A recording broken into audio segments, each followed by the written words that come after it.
Top of the agenda, even when you knew it was looming, the natural reaction was, say it ain't so. But Kane Cornes is going to retire on game 300. So he's got 2 matches left in a glorious career that he has worked so hard for along the way and become a legend of the Port Adelaide Football Club. Before he joins us, this was how it was announced publicly. There's really not one bit of me that has any regrets or anything like that. So 0.1% of the AFL players probably feel the way I'm feeling right now about retiring. So people can say what they like from the outside, but I think the way that I feel and the way that the club feels is all that really matters to me. That record, I'm not sure I've seen one. You know, I've been around a lot of great players. Kane's going to go down as one of the greats to have got absolutely everything out of his football career. Absolutely everything. And last year, he's finished 3rd in the BNF. He's an outstanding player who just squeezes the life out of anything he's doing, and that's what we're so proud of him for. That's why he's been such a great player, such a great teammate. You know, and one we're going to miss. And we'll all miss him a bit, I think. He's been a favourite of ours on AFL 360. He's let us in the lounge room tonight to say goodbye, or the preemptive goodbye. Kane Cornes, welcome again to AFL 360. Thanks for having me again, Jared. G'day, Robbo. Just before we chat, Port Adelaide has given us the inner sanctum access. They're going to allow us just to show a little bit, so you don't have to confess that you teared up with the boys, because you quite frankly did. Here it is. You're the most selfless, hard-working, determined group of players I've ever played with. And I know you're going to get what you deserve. And I can't wait for that day. Because no one deserves it more than you boys. Yeah, I'll start to wrap it up. I'll probably, with my mantra around sort of footy, has been that every night when I go to bed, I ask myself if I did everything today to make me better, and if I did that, then I could put my head on the pillow and sleep well, and knowing that if you played shit but you gave it everything you did, you could still sleep because you couldn't have done sort of any more. I guess that's the way I sort of leave, knowing that I probably couldn't have given it any more. That's the raw emotion of it.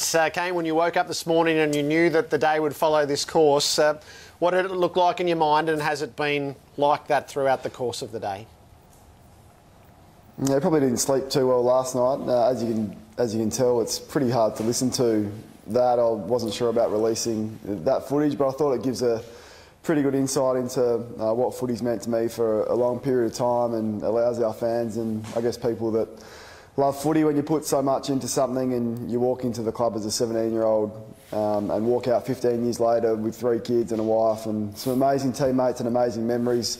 I guess that's the emotion that comes out in you, and it's I've got to say, it's a big relief to have got that done with the players, and it's been a big day, but just looking forward to getting the next 2 games out the way and hopefully a couple of wins. Are you absolutely sure this is the right decision, Kane?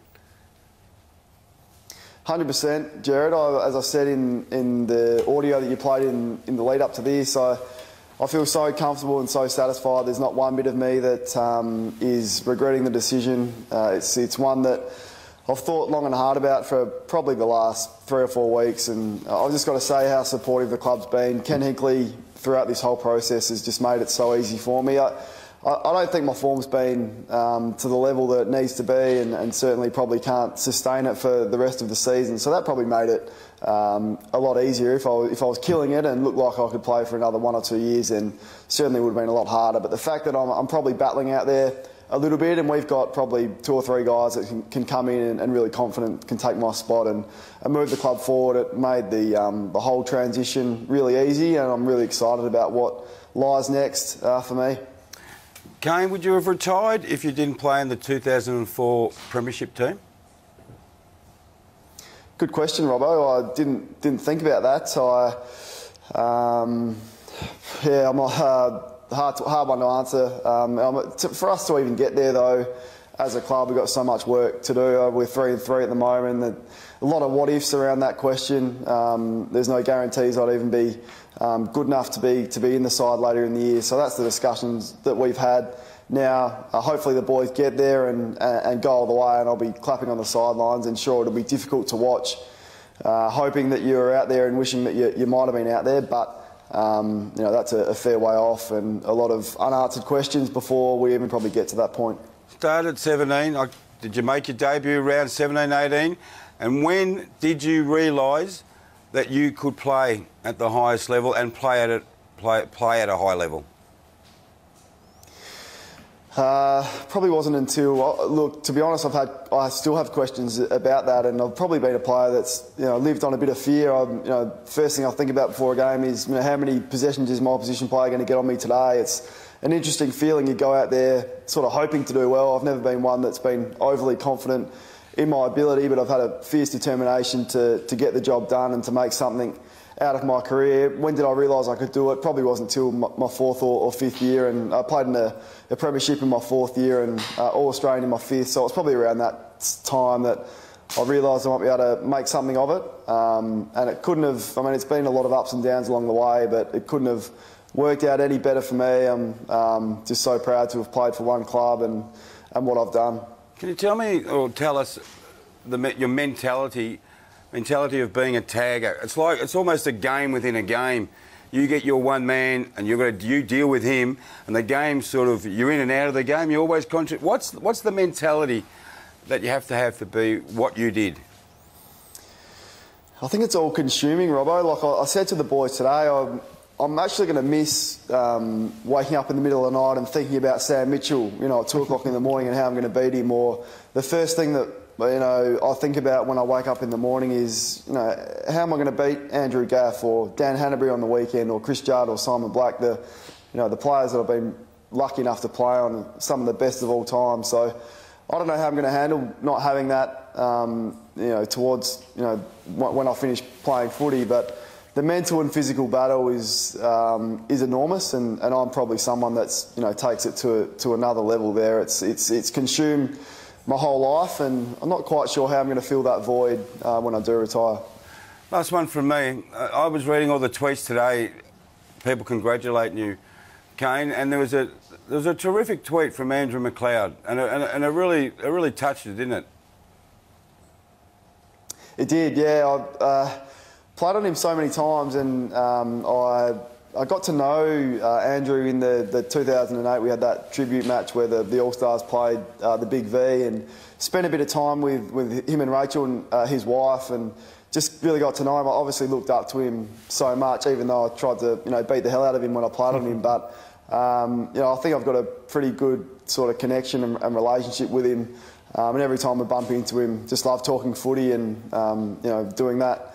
So I was pretty pleased. I had some amazing messages today from all different clubs and different players, and just really thankful for the outpouring of support. And it's just been a great day.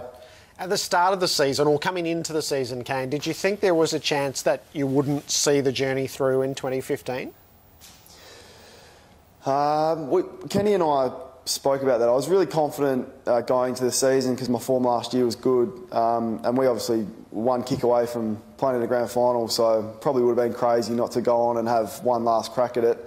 Throughout the pre-season, I did all the training and body was good, but I probably just had a feeling that I wasn't quite performing to the level that I need of it. The players now, the midfield is so powerful and so big and tall and strong, and for me it has been difficult to probably match them in that way. But yeah, I was confident coming into the season, but probably quickly realised that time was running out.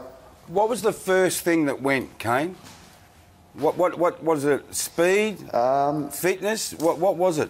Yeah, I was I was the slowest player at my draft camp, Robbo, over 20 metres way back in the year 2000. So never had the best speed, and certainly not getting any quicker. I haven't developed it over my career. So what was it? It was it's a hard to explain, but it's a feeling out on the ground when you're running around in the middle of a game and thinking, I used to get that ball, or geez, I misread that, I'm in the wrong spot here, that didn't go the way I thought it was going to go, and it's more of a, I don't know, a general feeling that you get, and hard for me to explain, and hard to, I mean, I've heard other great footballers talk about it that have retired. Sorry, certainly not saying I'm a great footballer, but players that have retired say that, and it's just a feeling that you get, and you just know that, you know, your time's up. Got the fire roaring away in the background. So why do you want to be a firefighter, Kane? And has it always been something that you knew you would graduate to?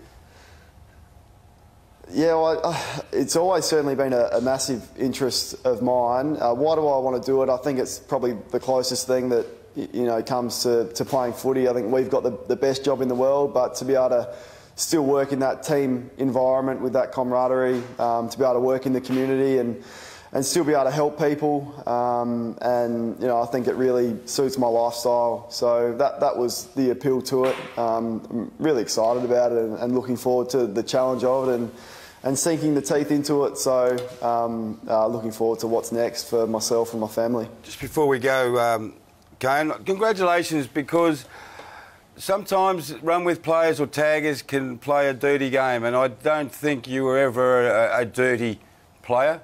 And just reading the tweets today from some of the players you played on, I think they appreciated that. It was a football battle, and it wasn't done with you know, scragging and holding and stomping and kicking. So well done. Thanks, Robbo.